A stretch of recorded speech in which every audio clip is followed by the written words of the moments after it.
Hi everybody, and welcome back to another episode of Seeds of Creativity. I am Benjamin Krudwig, and I am so happy to have you all back here watching this video. Welcome back to all of the returning viewers, all of you returning subscribers, and welcome to all of the new folks who are tuning in today.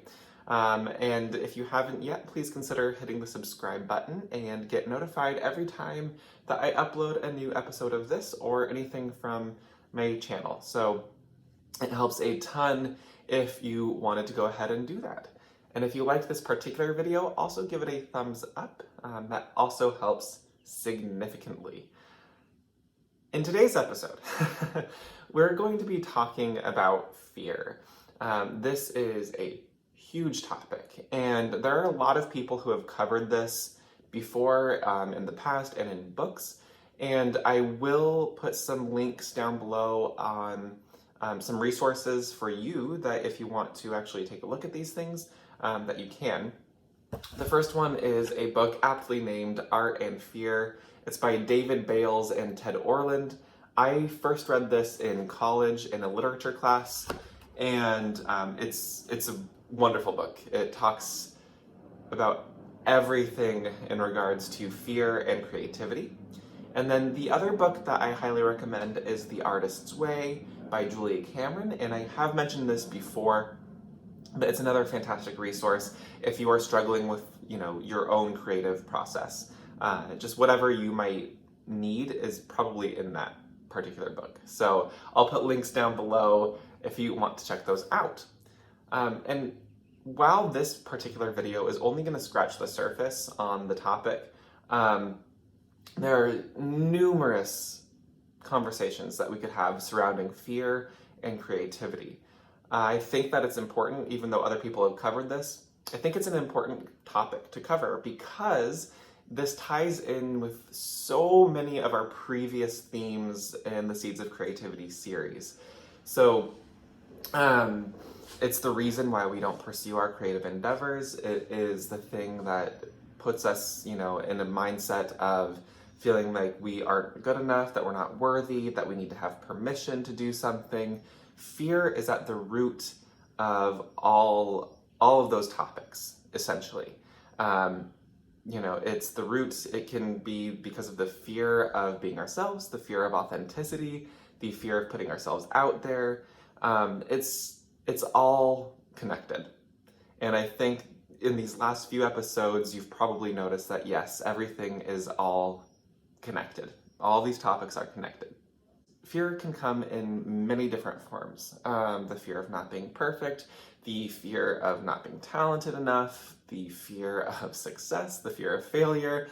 All of these are very relatable fears, things that I think most creative people have felt at one point or another, not just creative people of all different backgrounds and vocations have felt these fears before. It's normal. Fear is the human, not just human, but the animal condition. It's something that has been around ever since we've been around. In my opinion, it's what we do with the fear that's important. So at this point, I'm going to put on my evolutionary biology hat on for a second. Fear is a feeling that originates in the ancestral part of our brain. So that's the hind brain back here. That's the animal brain, or what a lot of people call the lizard brain. It's the basic form of the brain when it was first evolving. This is where fear comes from. This is where a lot of the needs responses come from. So fear can be important. It can be very, very helpful sometimes. Fear is the thing that tells us when we need to get out of a dangerous situation. It is the thing that helps us, survive in various dangerous times. Fear causes us to think twice about our actions, about what we're about to do. And in some cases, it can actually help save lives. You hear about the cases where a mom lifts up a car, off of her kid. It's that is a fear response, and it triggers something in the body. So it can be very, very important, very helpful, and even save lives. Now, the fear response can lead to a few different actions, essentially. Fight, flight, or freeze. You've probably heard this before, in a class. Those are the three normal fear responses. Again, sometimes these can be very, very helpful. However, as we have evolved over millennia, our needs have changed and the dangers surrounding us have changed as well. Now it was important to stay within the group or the tribe, and being ostracized from that group or tribe could have detrimental effects on your survival. You might need that group in order to survive. Nowadays, in the modern world, we're not really there anymore. We've moved past that.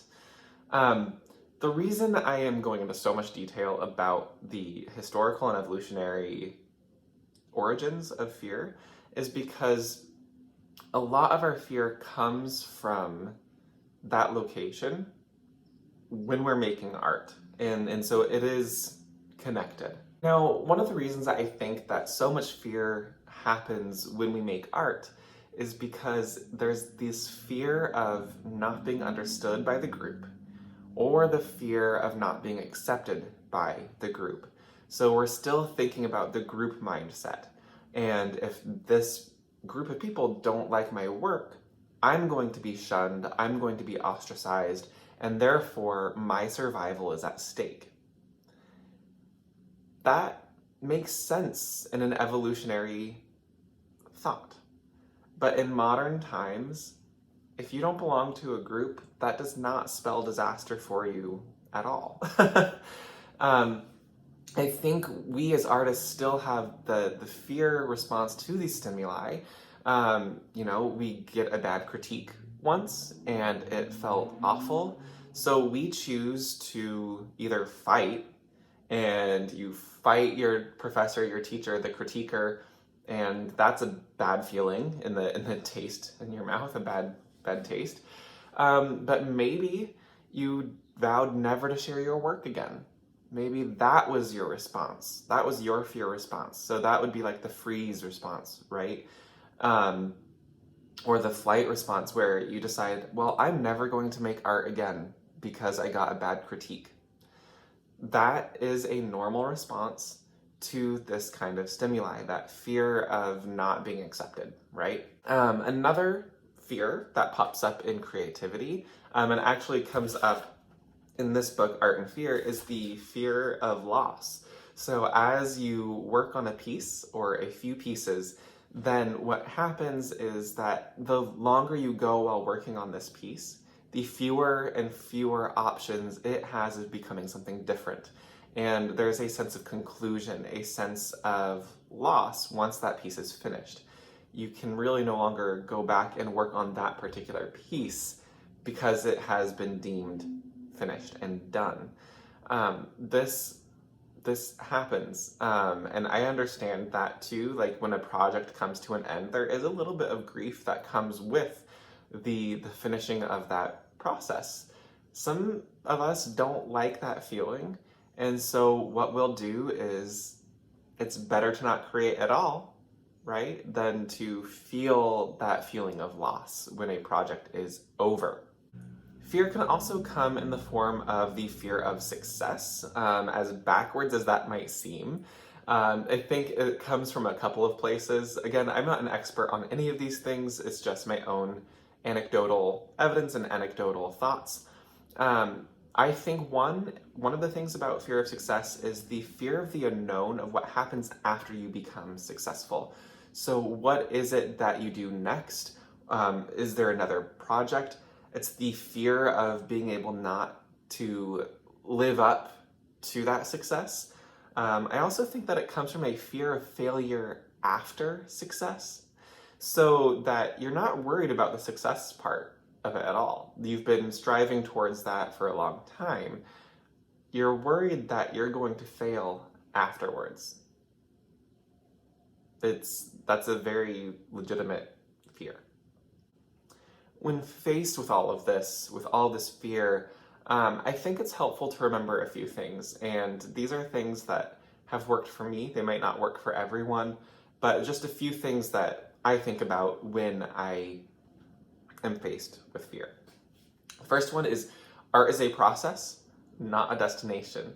It's very important to think about the fact that art is something that you keep doing over and over and over again. It doesn't end with a finished piece. It's something that you continue to work on every single day, and you continue to explore it. Once that you can alleviate the pressure of feeling like it's something finished and something that you have to go towards, and think of it more as an exploration or play, if you remember that episode of Seeds of Creativity, I find like that fear dissipates. So when you're thinking less about a finished item or a finished project and think more about it as a process, then there's really no longer that fear of creating the great work, right? The next one is talent is overrated. If you're afraid of making art because you feel like you're not talented enough or not as talented as other people, check out episode 7 of Seeds of Creativity. We talked about this a little bit in imposter syndrome. But also remember that no matter who you are and what you are, where you are in your life, your point of view is valid.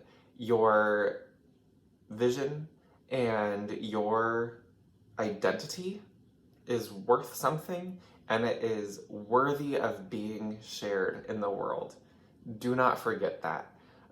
More than anything, I think that there is more value in hard work and the constant improvement of your skills than there is in innate talent.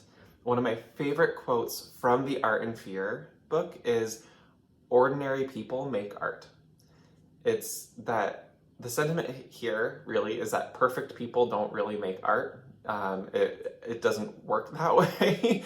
But it's also important to remember that all of these artists that we have revered over the last few centuries, or however long, whatever era is your favorite, we see their finished pieces that they deemed worthy to put out there in the world.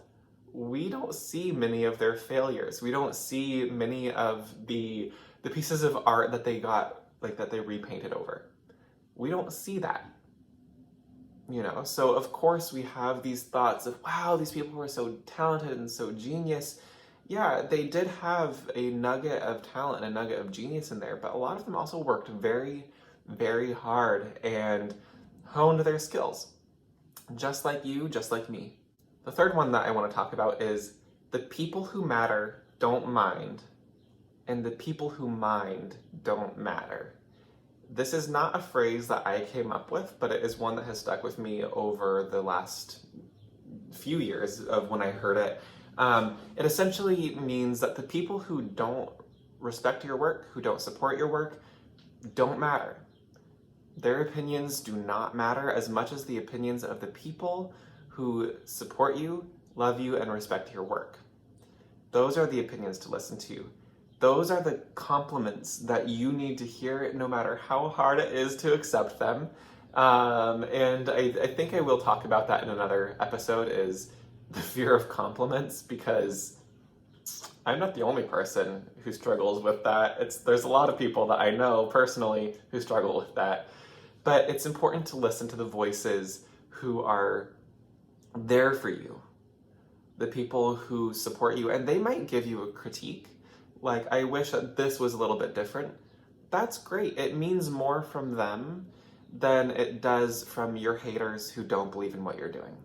Another thing that is very important to remember is you aren't for everyone, and that's okay. So stop trying to be everything for everybody. It's going to exhaust you. It's going to frustrate you. It's just going to put you in a bad place mentally, essentially. So stick to your guns and you do you, okay? That's the goal, is just you be yourself.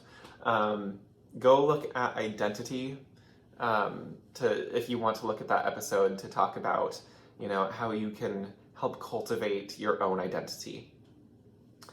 Another one, failure is normal. Failure is good for you. As an old mentor used to say, failure is feedback. So it's something that you can learn from. This shows you where your weak spots are, where you need to grow, what you need to do to improve and explore. And it's so important. If we didn't fail, then would the successes mean as much? You know, if we didn't fail, would we actually be able to get to our best? No, we wouldn't. Because failure allows us to see what we need to do to work on ourselves. And one of the final things that I need to express to you, fear offers you an opportunity to change your patterns of behavior and change your patterns of thought. Explore your fear. Dig at the root of it. This is basically your mind and body screaming at you saying, hey, you're on something important here. It's making me uncomfortable. If you don't explore that, then you put yourself at a disadvantage because you're shutting yourself off from growth, essentially, at that point. Listen to this voice. And first, listen to what it says.